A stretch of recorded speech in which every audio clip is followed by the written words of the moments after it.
तो friends, welcome to one current. तो आज हम रेलवे के एग्ज़ाम को ध्यान में रखते हुए, जैसे एएलपी, टेक्नीशियन, एनटीपीसी और भी एग्ज़ाम जिसमें साइंस पूछा जाता है, तो हम एक साइंस सीरीज स्टार्ट कर रहे हैं जिसमें हम आज केमिस्ट्री स्टार्ट करेंगे। तो इसमें मैं बता दूं कि मैं अपने कुछ एग्ज़ाम के कारण इस चैनल पे एक्टिव नहीं था, पर अब इस पर वीडियो आती रहेगी, तो चैनल को सब्सक्राइब जरूर कर देना। तो चलिए आज का क्लास स्टार्ट करते हैं। तो पहला क्वेश्चन है कि रसायन विज्ञान का जनक किसे कहा जाता है। तो रसायन विज्ञान का जनक जो है उन्हें लेवॉजिए है, वो लेवॉजिए हैं जिन्हें रसायन विज्ञान का जनक कहा जाता है। नेक्स्ट क्वेश्चन पे आते हैं। तो नेक्स्ट है, पदार्थ की चौथी अवस्था क्या होती है। तो पदार्थ की जो चौथी अवस्था है वो है प्लाज्मा। नेक्स्ट है, पृथ्वी पर ज्ञात सबसे कठोर पदार्थ क्या है। तो पृथ्वी पर ज्ञात क्या है, तो लोहा, स्टील, हीरा, सोना क्या है, तो इसका आंसर होगा हीरा। नेक्स्ट क्वेश्चन है कि अब तक कुल ज्ञात तत्वों की संख्या कितनी है। तो अब तक कुल ज्ञात तत्वों की संख्या जो है वो 118 है, 118। नेक्स्ट है कि सबसे उच्च गलनांक वाला तत्व क्या है। तो सबसे उच्च गलनांक वाला तत्व जो है वो है कार्बन। नेक्स्ट क्वेश्चन पे आते हैं। तो कृत्रिम रूप से निर्मित पहला तत्व कौन सा था। तो कृत्रिम रूप से निर्मित पहला तत्व है प्लूटोनियम। अगला क्वेश्चन पे आते हैं। तो नेक्स्ट है, जल क्या है। जल क्या मिश्रण है, यौगिक है, तत्व है या क्या है। तो जल जो है वो एक यौगिक है। नेक्स्ट क्वेश्चन पे आते हैं।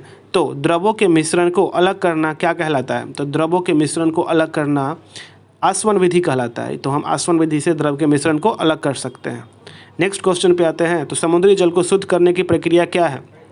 तो समुद्री जल को शुद्ध करने की प्रक्रिया को बोलते हैं आसवन विधि।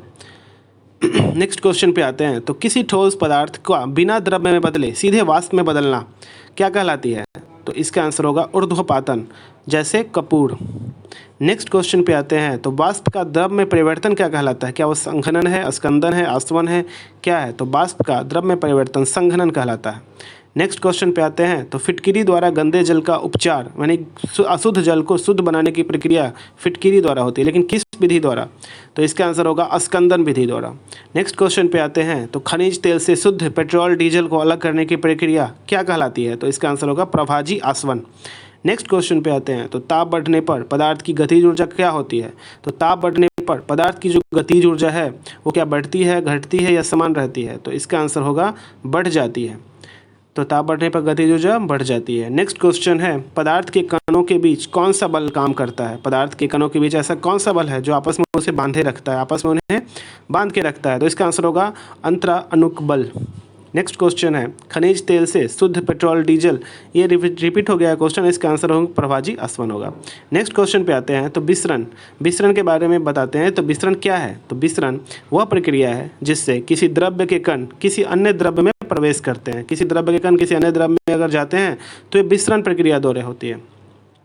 नेक्स्ट है, किसी द्रव्य का हिमांक क्या है। तो किसी द्रव्य का हिमांक जिस ताप पर कोई पदार्थ द्रव्य अवस्था से सीधे ठोस में बदल जाए तो उसे द्रव्य का हिमांक कहलाता है। नेक्स्ट क्वेश्चन पे आते हैं। तो द्रव्य की सतह का क्षेत्रफल अधिक होने से द्रव्य का वाष्पन पर क्या प्रभाव होगा। क्या वह धीरे होगा, तेजी से होगा, सामान्य रहेगा। तो द्रव्य की सतह का क्षेत्रफल अगर अधिक होगा तो द्रव्य का वाष्पन बहुत तेजी से होगा। नेक्स्ट क्वेश्चन पे आते हैं। तो क्वथनांक क्या है। हम बहुत बार सुनते हैं कि क्वथनांक, तो क्वथनांक जो है किसी ताप पे द्रव्य का उबलना, अगर उबलना शुरू कर दे तो वो उसका क्वथनांक कहलाता है।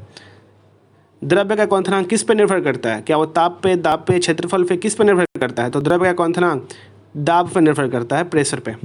नेक्स्ट क्वेश्चन है कि जब हम वायुमंडल में ऊपर की ओर जाएंगे तो द्रव्य का क्वथनांक क्या होगा। तो जितना जितना ऊपर हम जाएंगे तो द्रव्य का क्वथनांक घटेगा। नेक्स्ट क्वेश्चन पे आते हैं कि द्रव्य में अशुद्धि रहने से द्रव्य का क्वथनांक क्या होगा। ज़्यादा होगा, कम होगा, समान रहेगा। तो द्रव्य में अगर अशुद्धि है तो द्रव्य का क्वथनांक ज़्यादा ही होगा। नेक्स्ट क्वेश्चन है कि पदार्थ की चौथी अवस्था प्लाज्मा के बारे में जान लेते हैं। तो फ्लोरोसेंट ट्यूब और नियॉन बल्ब में हमें प्लाज्मा मिलता है, और सूर्य और तारों में जो चमक है वो प्लाज्मा के कारण ही होती है। नेक्स्ट क्वेश्चन है कि सर्वप्रथम तत्व शब्द का प्रयोग कब और किन्होंने किया था।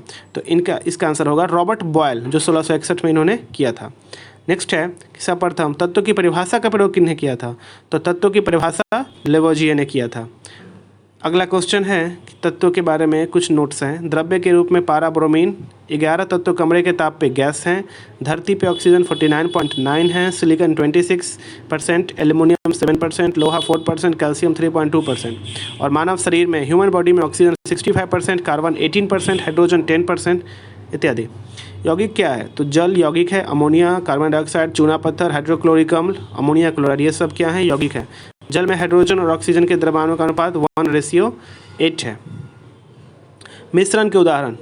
मिश्रण तो दूध एक मिश्रण है, बारूद भी मिश्रण है, सोडा, गंधक और कोयला का। इस्पात लोहा, कार्बन, निकेल, क्रोमियम, मैग्नीज और वेनेडियम का एक मिश्रण है। नेक्स्ट है यौगिक, जल, अमोनिया, कार्बन डाइऑक्साइड, ये सब लगता है ये क्वेश्चन रिपीट हो चुका है। नेक्स्ट आते हैं।